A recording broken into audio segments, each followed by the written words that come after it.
Good day, I'm your chef for today, and I'll teach you how to cook chicken adobo. First, I will tell you the ingredients of chicken adobo. The chicken, soy sauce, vinegar, the garlic, bay leaf, or also known as laurel, pepper, sugar, cooking oil, and last, the water. Chicken adobo.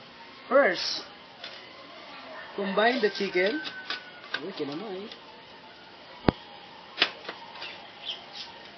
The garlic, the pepper, the bay leaves, or also known the laurel, and last, the soy sauce.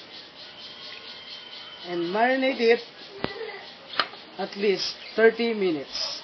In a pan, heat the oil and fry the marinated chicken. After you fry the chicken, put the marinated sauce,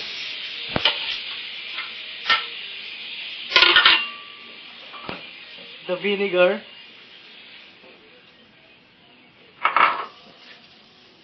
and the water, and wait until the chicken is tender. After 20 minutes, this is my finished product. Now, you can transfer it to a bowl and enjoy eating. Good day, guys!